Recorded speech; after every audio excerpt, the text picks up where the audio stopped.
নমস্কাৰ সকলোকে আমাৰ অন্য এটা ভিডিঅ'লৈ স্বাগতম জনালোঁ। আপোনালোকে চাই আছে কম্পিটিটিভ এক্সাম 2.3। আজিৰ ভিডিঅ'টোত আমি এখন মডেল কুৱেশ্যন পেপাৰ লৈ আহিছোঁ। আজি এখন 2 নম্বৰ মডেল কুৱেশ্যন পেপাৰ হয়। যিসকলে আগৰ ভিডিঅ'টো চোৱা নাই সেইসকলে আগৰ ভিডিঅ'টো চাই ল'ব। আজিৰ প্ৰথম প্ৰশ্নটো হৈছে মহাকাশলৈ যোৱা প্ৰথমগৰাকী ভাৰতীয় মহিলা কোন আছিল? বন্ধুসকল ইয়াৰ শুদ্ধ এনচাৰটো হৈছে অপশ্যন বি কল্পনা চাওলা। বন্ধুসকল মনত ৰাখিব মহাকাশলৈ যোৱা প্ৰথমগৰাকী ভাৰতীয় হ'ল কল্পনা চাওলা।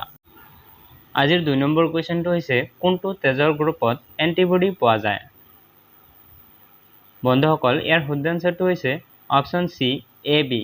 বন্ধুসকল এ বি গ্ৰুপত এণ্টিবডি পোৱা যায়। আজিৰ 3 নম্বৰ কুৱেশ্যনটো হৈছে কিহৰ অভাৱত স্কৰ্বি ৰোগ হয়? বন্ধুসকল ইয়াৰ শুদ্ধ এনচাৰটো হৈছে অপশ্যন ডি ভিটামিন চি। বন্ধুসকল মনত ৰাখিব ভিটামিন চিৰ অভাৱত স্কৰ্বি ৰোগ হয়। আজিৰ 4 নম্বৰ কুৱেশ্যনটো হৈছে ভাৰতবৰ্ষৰ কোনখন ৰাজ্যত শিক্ষিতৰ হাৰ আটাইতকৈ বেছি? বন্ধুসকল ইয়াৰ শুদ্ধ এনচাৰটো হৈছে অপশ্যন ডি কেৰালা। বন্ধুসকল মনত ৰাখিব কেৰালাত শিক্ষিতৰ হাৰ আটাইতকৈ বেছি।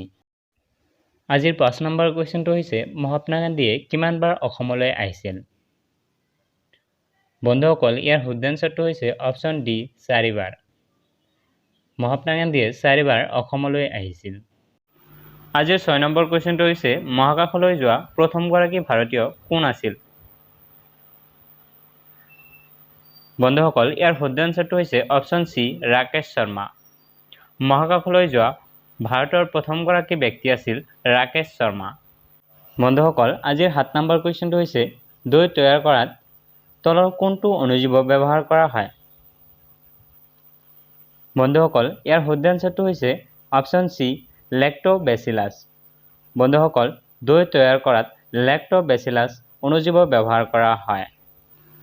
আজিৰ 8 নম্বৰ কুৱেশ্যনটো হৈছে কোন চনত কল্পনা চাওলাই প্ৰথমবাৰৰ বাবে মহাকাশলৈ যাত্ৰা আৰম্ভ কৰিছিল? বন্ধুসকল মনত ৰাখিব ইয়াৰ শুদ্ধ এনচাৰটো হৈছে অপশ্যন চি 1997 চনত। বন্ধুসকল 1997 চনত প্ৰথমবাৰৰ বাবে কল্পনা চাওলাই মহাকাশলৈ যাত্ৰা আৰম্ভ কৰিছিল। আজিৰ 9 নম্বৰ কুৱেশ্যনটো হৈছে কল্পনা চাওলাই কেইবাৰ মহাকাশলৈ গৈছিল? বন্ধুসকল ইয়াৰ শুদ্ধ এনচাৰটো হৈছে অপশ্যন বি 2 বাৰ। বন্ধুসকল মনত ৰাখিব কল্পনা চাওলাই 2 বাৰ মহাকাশলৈ গৈছিল। আজিৰ 10 নম্বৰ কুৱেশ্যনটো হৈছে অসম কেতিয়া ইংৰাজৰ অধীন হয়? বন্ধুসকল ইয়াৰ শুদ্ধ এনচাৰটো হৈছে অপশ্যন বি 1826 চনত। বন্ধুসকল মনত ৰাখিব অসম 1826 চনত ইংৰাজৰ অধীন হৈছিল। আজিৰ 11 নম্বৰ কুৱেশ্যনটো হৈছে G20 কেতিয়া প্ৰতিষ্ঠা কৰা হৈছিল?